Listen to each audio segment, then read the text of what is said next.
Welcome, dear listeners, to the realm where fear reigns supreme and the darkness holds its sway. I'm your guide through this labyrinth of nightmares, your companion in the shadows. In this podcast, I will read you stories that I'm sure will keep you up at night, and I hope by the end of this episode, you will not be able to close your eyes without a chill running up your spine.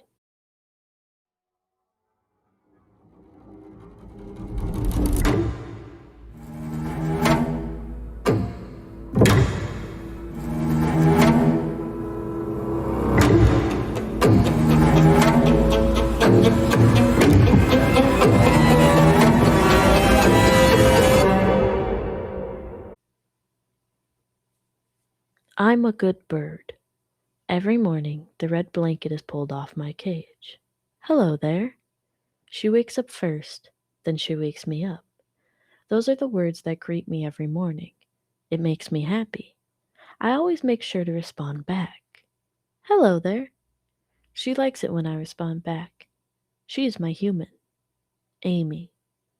Hello there. Hello there. Humans like when you repeat things, especially her. Amy has a lovely smile and laugh. She always smiles and laughs when I say my name over and over. Oliver, Oliver, Oliver. I'm a good bird. I'm always a good bird for Amy. Being good gets me rewarded. Treats, treats, treats. I can fit so many in my beak. I want a treat. I only know 27 words, 28 if you include my name.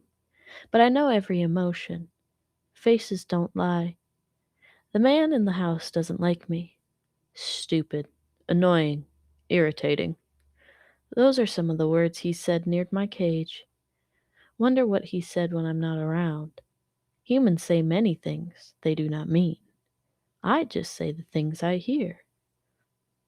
Stupid bird. No, I'm not. I'm not a stupid bird. I'm a good bird. Why does he think that? Amy loves me. Why can't he? Amy hasn't taken my blanket off my cage in a while. I can't see anything except for red. I miss her. Where is Amy? This isn't routine. Amy. She never answers me. I'm worried. The sounds. I heard things outside my cage. They scared me. I think they scared Amy too. She was crying. I heard the man too. His voice. His voice was loud. Don't make me do this, he shouted. I don't know why. Humans make noises for reasons that make no sense. Money. Lawyer. It's over. I don't understand. I only understand voices. I climbed to the top of my perch and listened. It's silent now. Earlier I had heard screaming. The man shouted words I wasn't supposed to learn. So naturally I learned them. Don't make me do this. No, stop it. Amy. Then something heavy fell. Amy.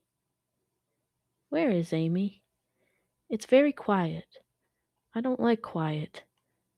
Quiet usually means a hawk is nearby, but there are no hawks. What's going on? It is morning. Amy did not uncover my cage.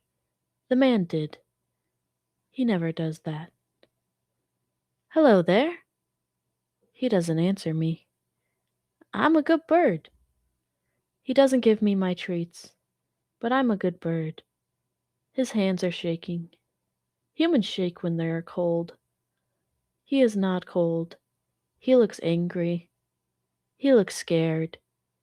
Amy hasn't come back. I keep calling for her. Amy, Amy, Amy. No answer. I even whistled her favorite tune. No answer. Amy. The man's voice responded instead. Stupid fucking bird. Stupid fucking bird. He didn't like me repeating him while he cleaned the kitchen. He spent a lot of time cleaning. But where is Amy? Then strangers in blue clothes came in. 3 of them.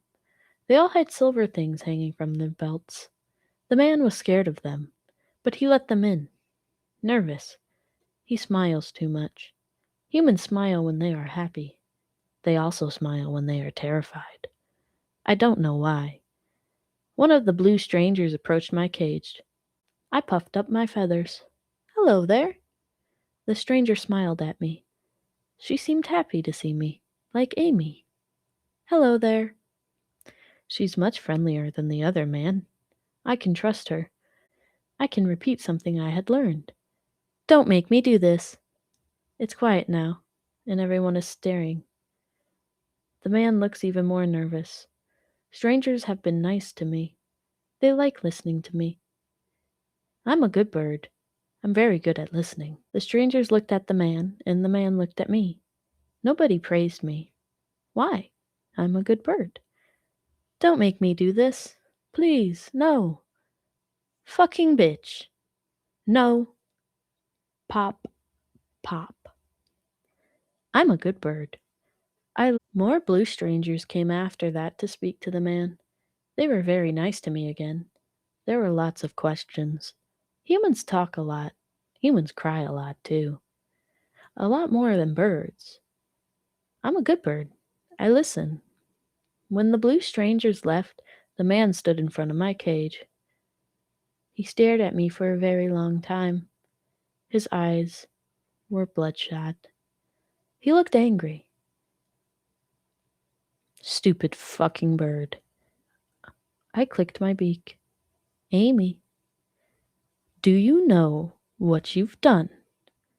I did not. I'm a good bird. Amy always smiled and laughed at that.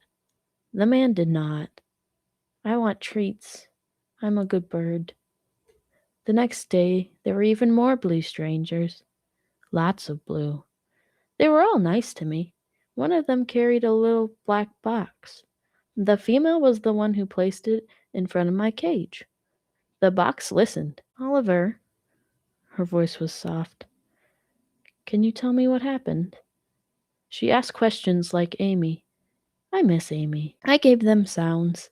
Every sound, every word, exactly as I heard them. I remember all of it. Birds are good at remembering. I'm a good bird. I used the man's voice first. Don't make me do this. Then Amy's. Please, no. Then the man's again. Fucking bitch. Then Amy's again. No! Then the noise that followed. Pop, pop. The room became silent again. Where's Amy? I want treats. I'm a good bird. The man is crying again. One of the blue strangers walked away. They took the little black box away from the front of my cage, then took the man not too long after. I'm a good bird. I remember everything. The man never came back after that. The strangers say he isn't coming back. They also said Amy's never coming back. I don't understand what that means. Humans leave all the time, but they always come back. That is how it works. That is routine. Amy. She never responds. Why? I'm a good bird. Every morning I wait for her voice, and every morning nobody answers. But sometimes the strangers visit and ask me to repeat what I heard, the bad words, the sounds that make them upset. So I do. I remember everything. Humans like when you repeat things, just like Amy. Hello there. I'm a good bird. This is why you don't put a roller coaster through a forest. When I was a kid, I grew up in the East Riding of Yorkshire. That's pronounced sure, not shire. Yorkshire. That's what I said. I didn't say Yorkshire. Yorkshire. Anyway, for any Americans reading this, well, thank you. I'm American. Glad I went over that. I lived in a rather ordinary but somewhat boring port town. that most people only bypassed while heading along the motorway.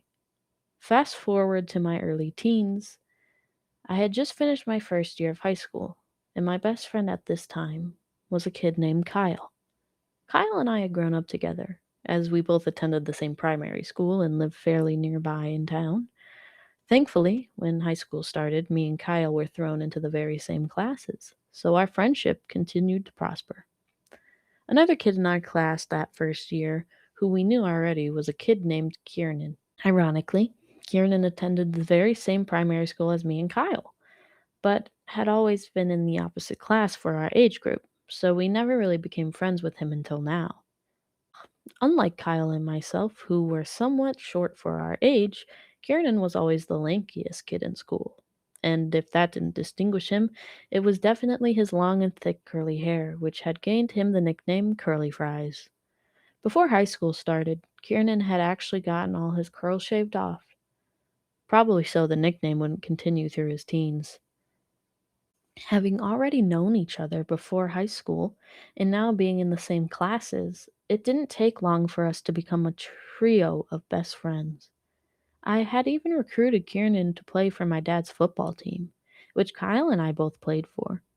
Because of this year long friendship three way, Kieran had invited us both the following summer to a theme park, which his parents were taking him for his 13th birthday. The theme park Kieran had taken us to was called Lakewater Valley, a family adventure park in North Yorkshire. Yorkshire. Oh God! See, now that he pointed it out, I don't know what. It doesn't matter. I'm just gonna say it. A family adventure park in North Yorkshire. Prior to this, I had only ever been to one theme park in my life, which is obviously where I had my first ever experience on a roller coaster. The only thing I really remember about this first roller coaster ride, aside from the 2 bloody hours waiting in line, along with the screaming girls in the front row, was me repeating the same word over and over. Shit, shit, shit, shit. I didn't find out about this until a year too late, but that roller coaster was apparently the steepest one in the world. Not the UK, but the world. And I just happened to choose that monstrosity as my first. If you don't believe me, just type in online the Mumbo Jumbo roller coaster at Flamingo Land, and you'll see for yourself.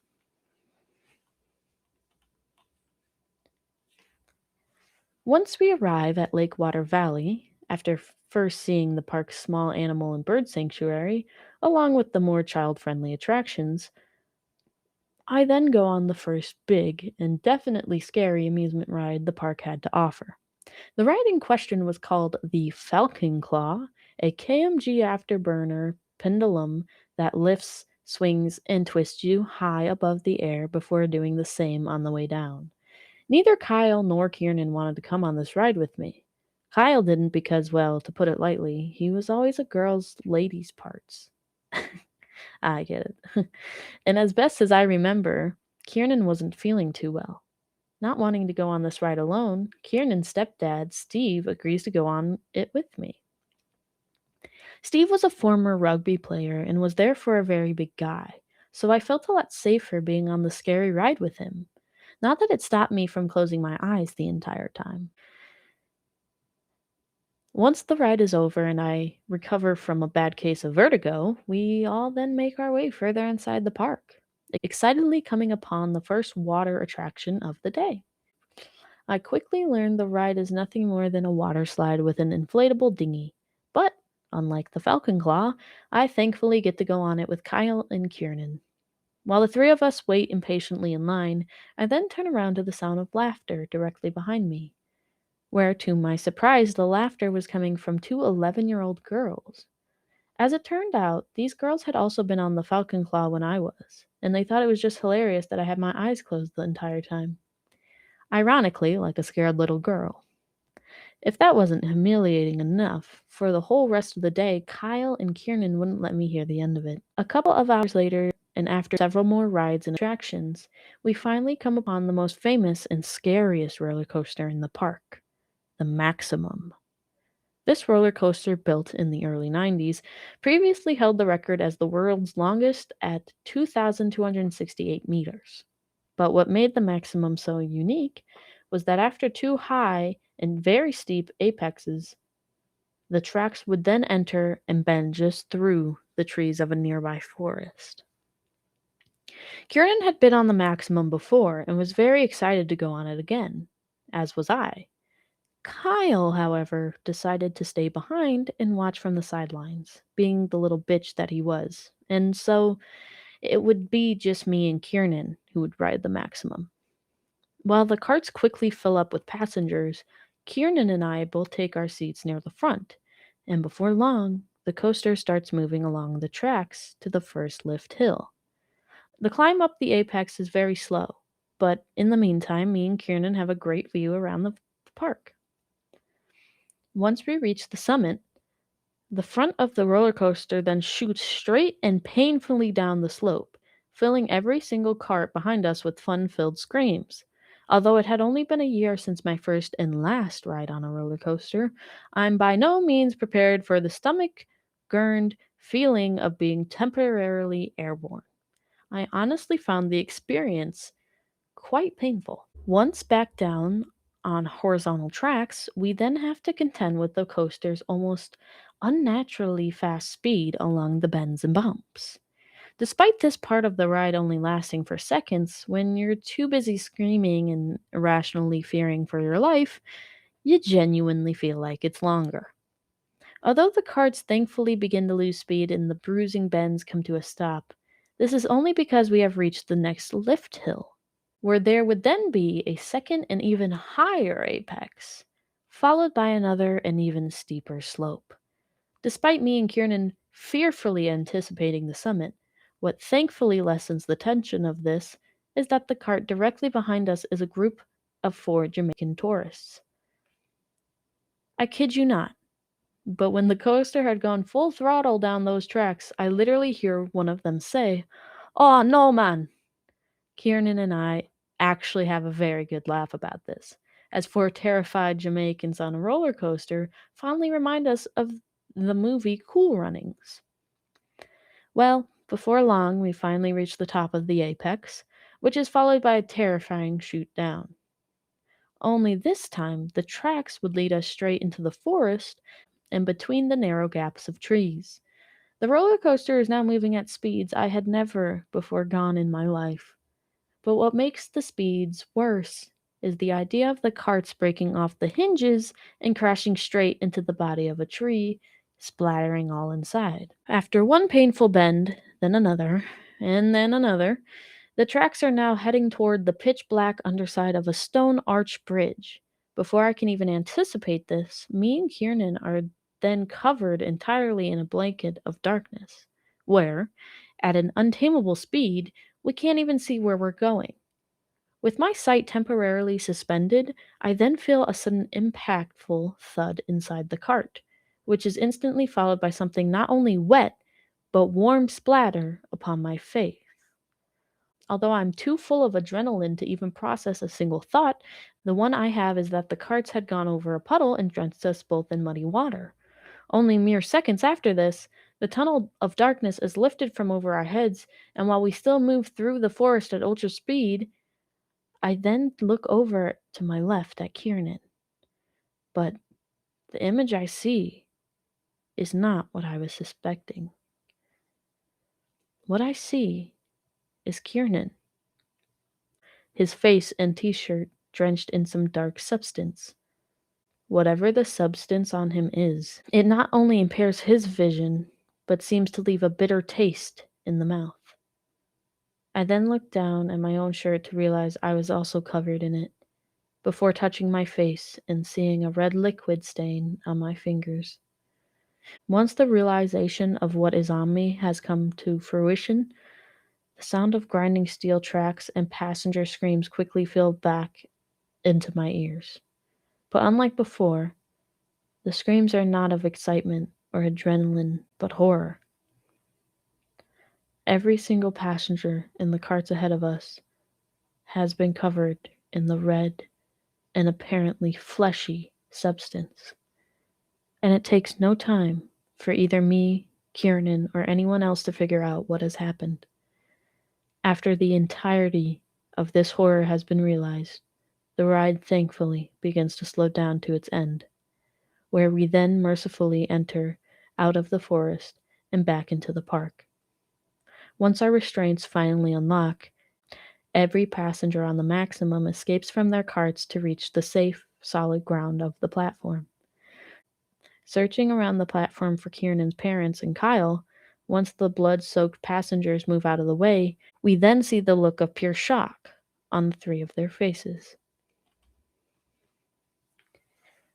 Kiernan's parents demand to know what happened to us, and although we tell them the coaster hit something going under a bridge because the tunnel of darkness had blinded our vision, we had no idea what the thing even was.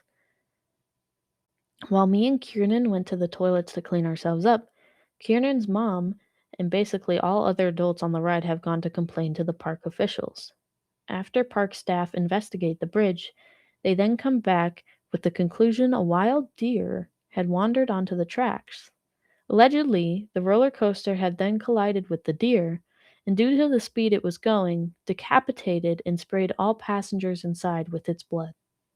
Once the mystery of where the blood came from had been solved, Kiernan's parents drive the three of us back home to East Yorkshire, where we all vow never to return to Lakewater Valley.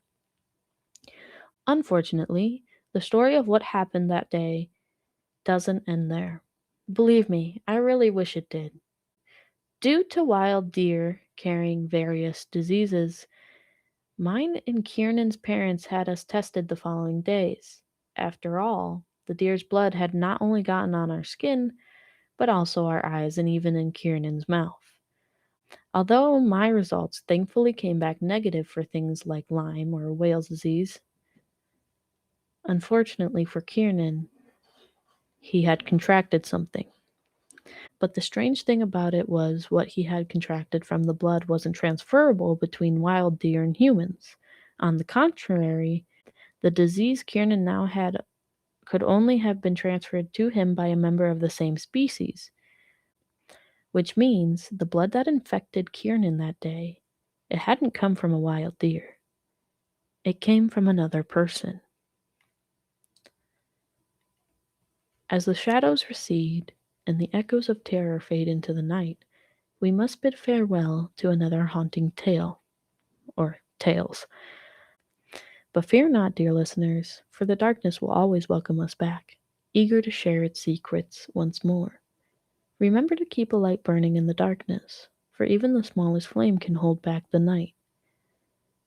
Until next time, may your dreams be free from the whispers of the dark, and may you find solace in the light of day. This has been Shadows in the Dark, Tales of Terror. Thank you for joining us on this journey into the unknown. Until we meet again, stay safe, stay vigilant, and never forget that the shadows are always watching.